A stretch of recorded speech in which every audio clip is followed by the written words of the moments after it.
and you're seeing more. You're seeing smallmouth in the mid 5s. I know of some that they said were 6, not weighed in the tournament, but pushing. I mean, these are big fish. You're borderline with a fish like this. You're borderlining on Great Lakes fish.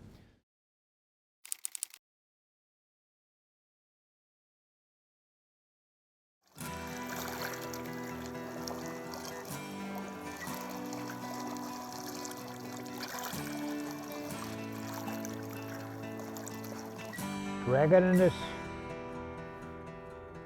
mid-range water. Oh, Ron, feels good. Big brownie.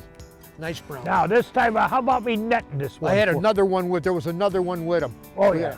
Look at that, baby, huh? Now we're gonna net this one. No, I got her. You got him? Yeah, I got her. Now you had 4 in a row on that 5-pound test line on me. I got her.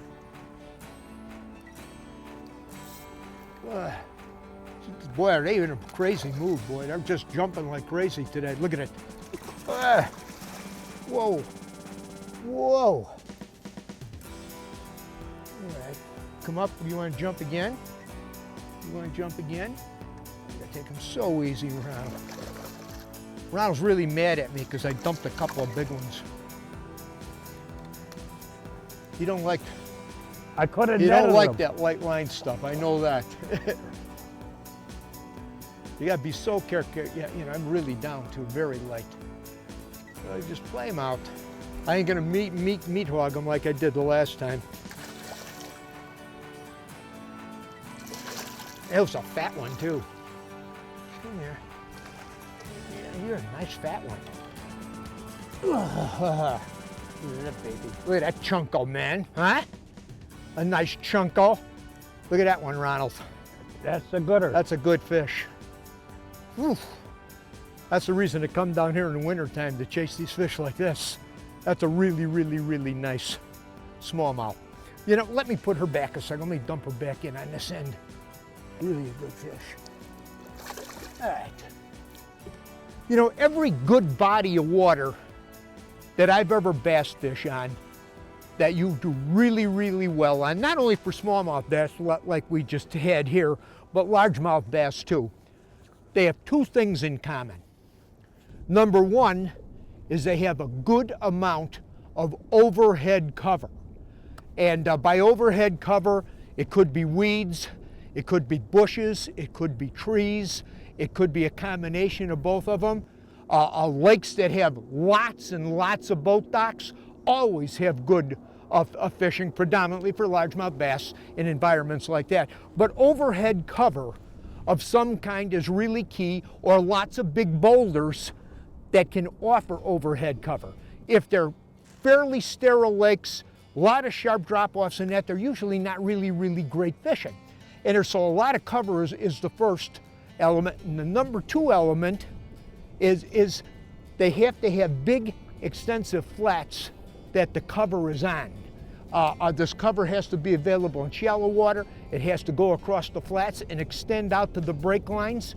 And in some bodies of water, that break line or first drop off might be 8 feet of water, and another body of water, it might be 18 feet of water. But from that break line or drop off, coming up on that flat, extending all the way into the shallows, it has to have forms of cover. Now here on the lake that Ron and I are fishing today, Lake Havasu, it's on the Arizona-California border. They instituted what they call a habitat recovery program here a number of years ago, and it has been incredibly successful. And Ron and I are going to talk a little bit about that today, and how things like structural layouts, flat living space, and a lot of that have cover on them is the difference between having a really good body of water or at best a fair body of water. And this lake, they have done some things really right in managing what they call a habitat program here. It's really fascinating. I've never seen anything like this before. It's time to put a new spin on innovation and touch off a revolution. It's time to push boundaries and leave our mark on the world. It's time to say goodbye to excuses, limitations, and half measures. It's time to get it together. New Onyx with Crosstouch. Now, everything you can do with a touchscreen, you can also do with a touchpad.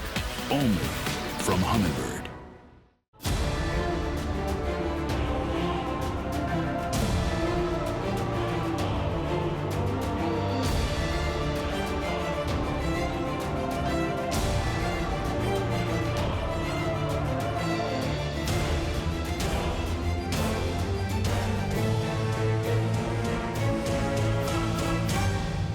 There's no place like this. I can't even believe it, and it's huge.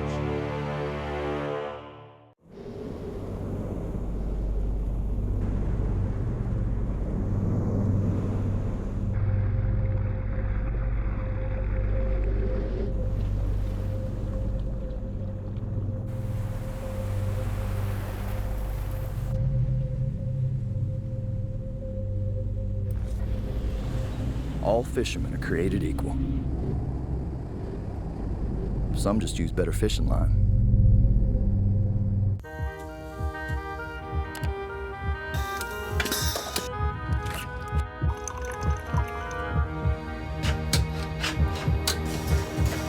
There's one. Oh, big one. Look at that.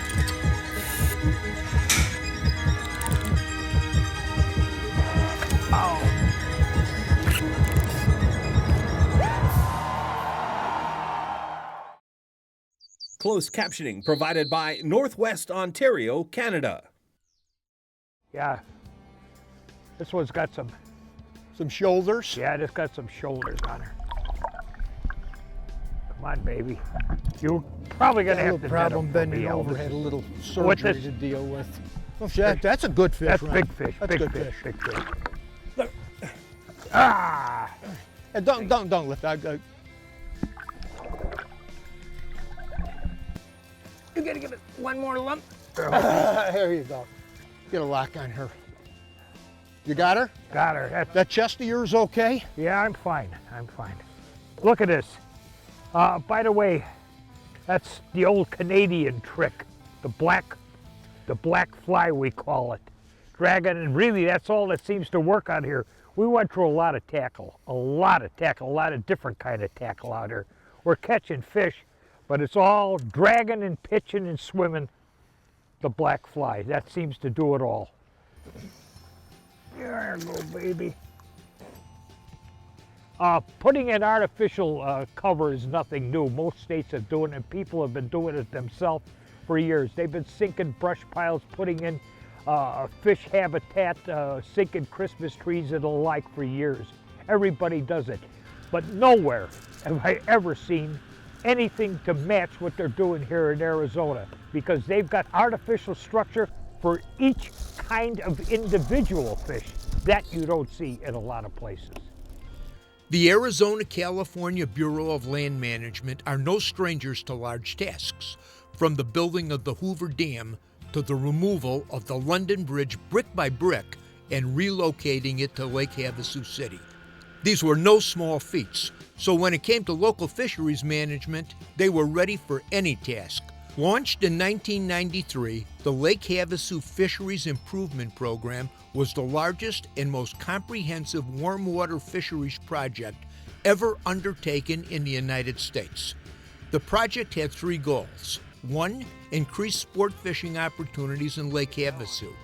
2, improve access and facilities for shoreline anglers.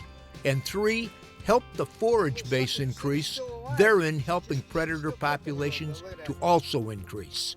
What they did is unprecedented.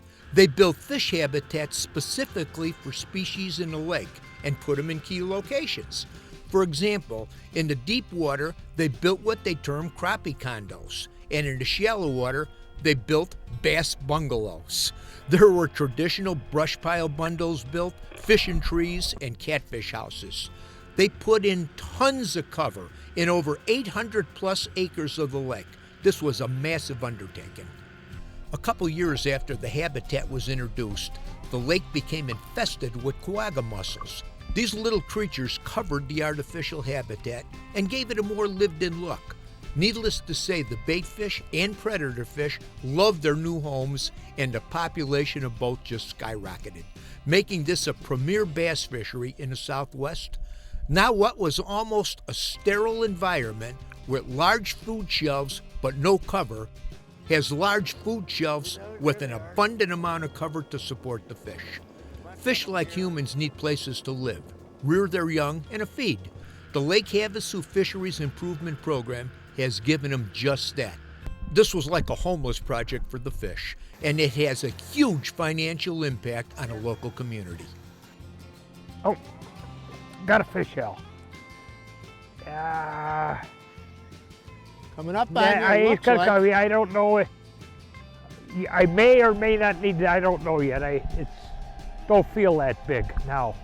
At first he felt good. I think it's a medium You don't want to size. break? I thought you looked like she was coming up. It was gonna break, it went back down. You look at her yet? Not yet. I could tell by the, She's bowling. there it is, bullying me. Okay. Yeah, medium. Medium, That's- a medium. There he is. Just a medium.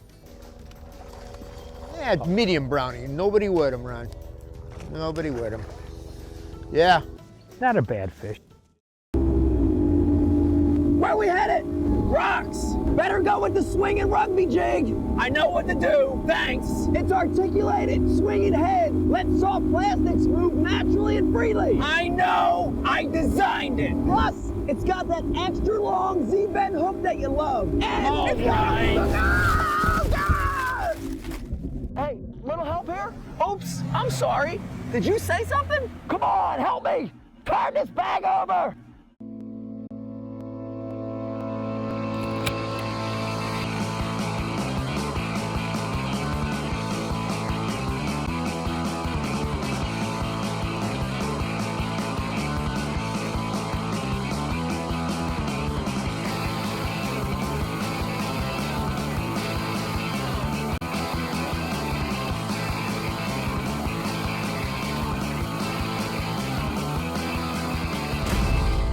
For years, they've quietly taken you where the fish are. But now the silence is about to break.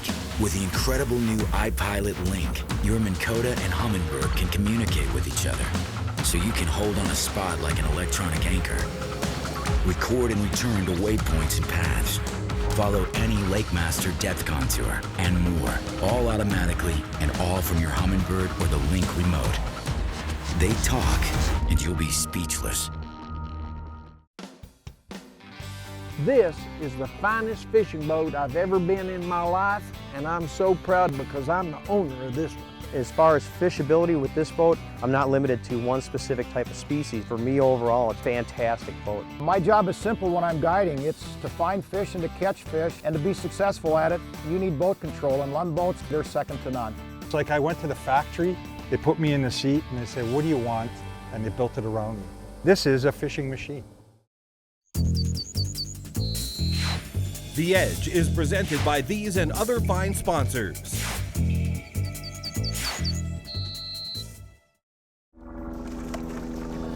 Nice one. Nice one. Well, want to jump again? Play a little bit? Like to play a little bit, huh?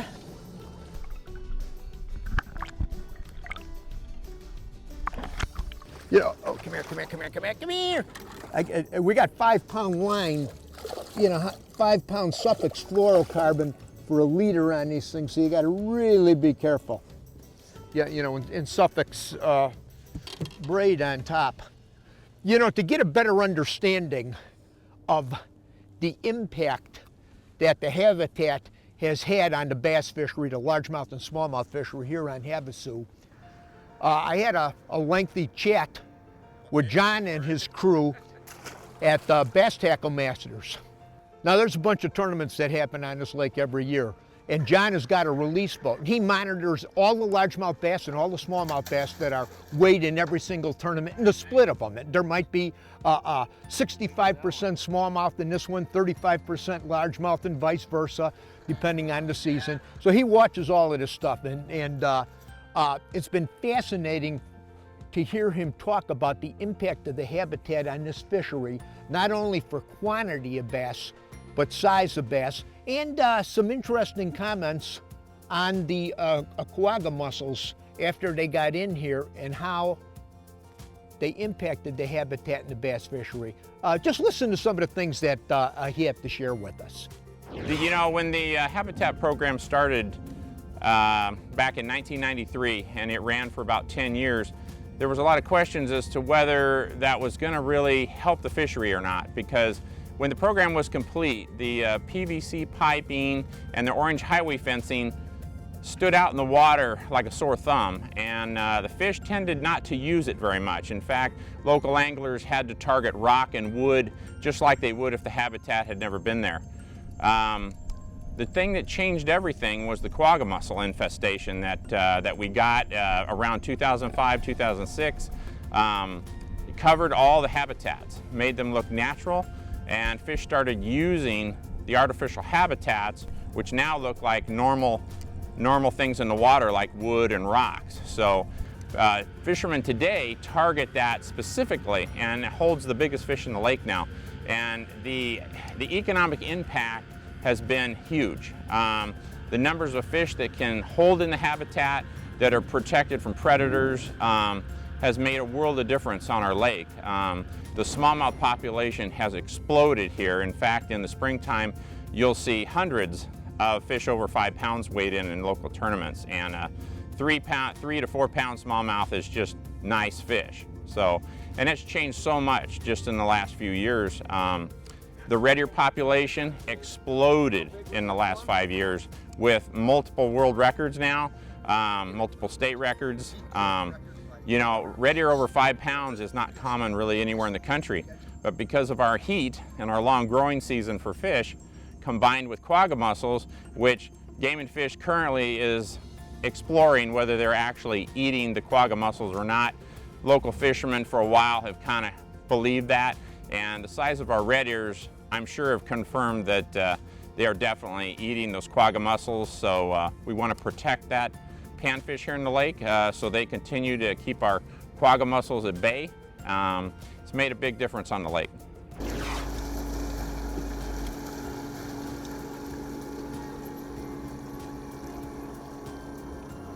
You know, when you come into side imaging, you can see these are some of the cages. These aren't the big cages. This is different type of habitat. You can see the size of them throwing shadows out to the side.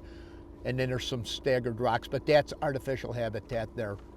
You know, that's brush piles dropped there. That's artificial habitat there coming up. You can move, that's artificial habitat. You get into these coves where they use a lot of habitat in this lake.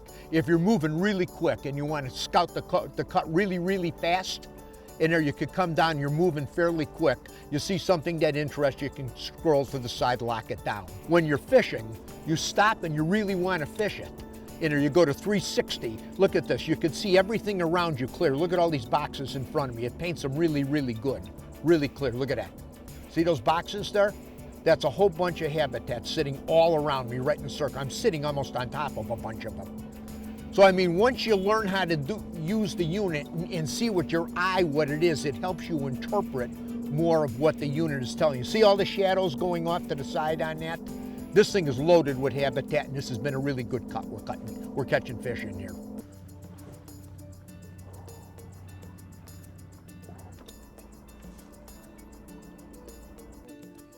You're gonna need a net, Al. Not a little guy, just a medium.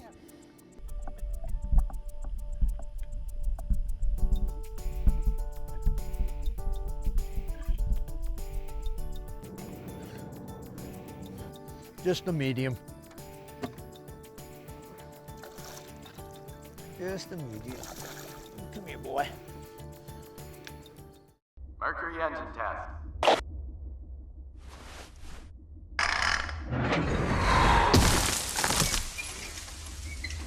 Toughness you can rely on. It's good to have Mercury behind you. We're always looking for a secret to success, like lures, legs, spots. Here's one mechanics have been using for decades to solve fuel system problems. It's seafoam motor treatment. Seafoam helps do the few important things exceptionally well. Removes harmful engine deposits, controls moisture, stabilizes fuel for up to 2 years, and adds lubrication to fuel, so engines run cooler and last longer. To me, this stuff is like a miracle in a can.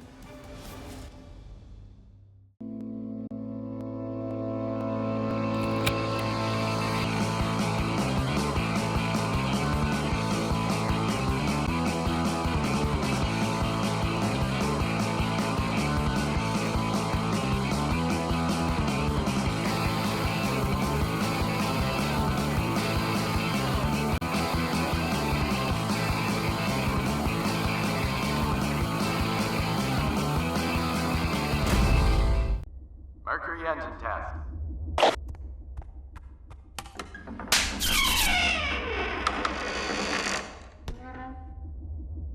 Lightest 115 horsepower in its class. It's good to have Mercury behind you.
The Edge is presented by these and other fine sponsors. Come here, come here, come here. Whoa. Come here, come here, come here. Oh. Just a mediocre. Looks almost like a little buck. It is a buck. Comparison to them other ones.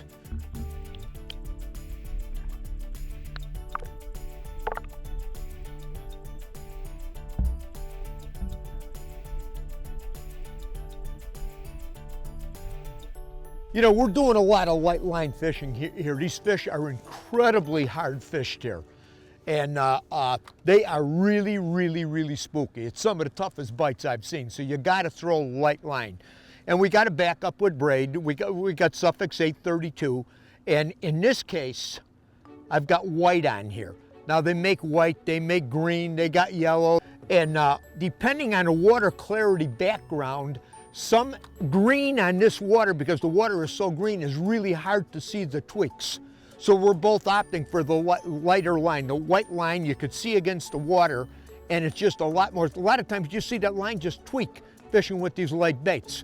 So there's a time and a place. I mean, just pay attention actually to the color of the line. It makes a difference, but on the end of it, it really don't make too much difference. We're fishing Suffix, in this case, 5-pound test. Suffix 100% fluorocarbon. That's the medium one. Just coming around the point. I thought you were a big gal. What did she throw up there? She threw up a black tube. The smallmouth it burped up a black tube. You can imagine that? Huh. Threw up a black tube. You know, on these lakes here, that's no different than our lakes up north. Yeah, you know, the Great Lakes, the lakes we fish for brown bass in northwest Ontario, the presentation, they're all the same. You know, there's probably a handful, little more than a handful of baits that work north, south, east, and west for smallmouth that you gotta have in your box. I don't care if you're fishing lakes with habitat in it, lakes with wood, it don't make no difference. Ron, got him. Oh, Ron, 3 more good ones with him. Talon down here, Ron. Okay. Let's work this area. Talon this thing down. Got it.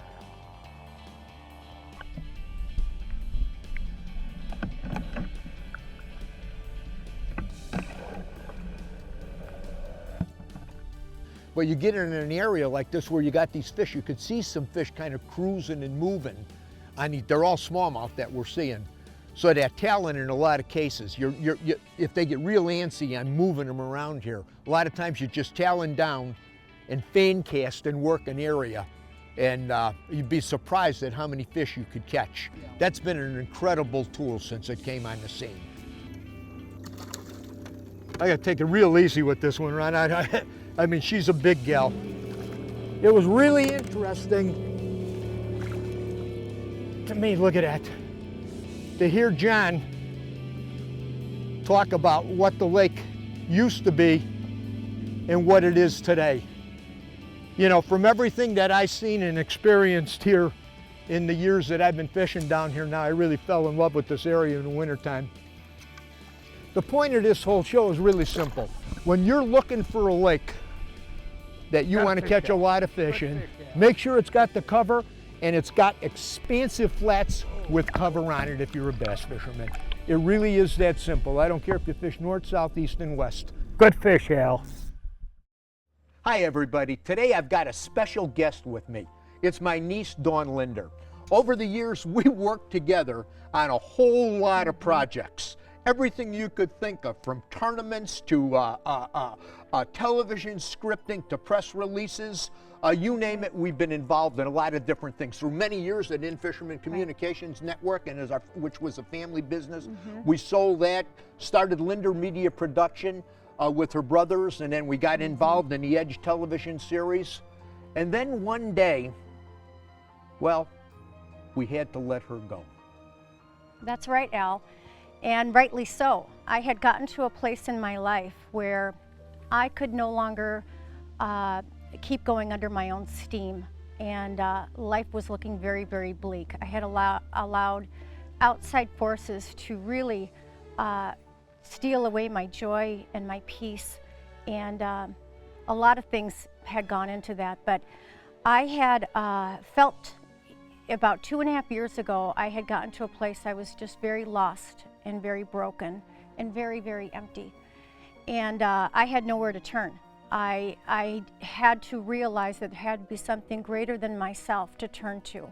And I'm very thankful that all of the things that are pointing towards First Light on the Water, the Bible, all of your encouragement, really put me back towards getting my life right and examining my life and surrendering my life to a power greater than myself. And when I did that, I can honestly say that Isaiah 61:3, God will give us beauty for ashes. And He has certainly done that in my life, and I'm so blessed and thankful. Today I am joyful and free and happy and full of life again. Things that I had been missing, things that were broken in me for years that I hadn't dealt with. So it feels very, very good, and I'm happy. Hey, God's Word has the power to change lives. All you got to do is step out and receive it and act on it. That's right. Hey, from all of us here at The Edge, you have a great fishing season. We'll see you on the water. I love you, honey. I love you too.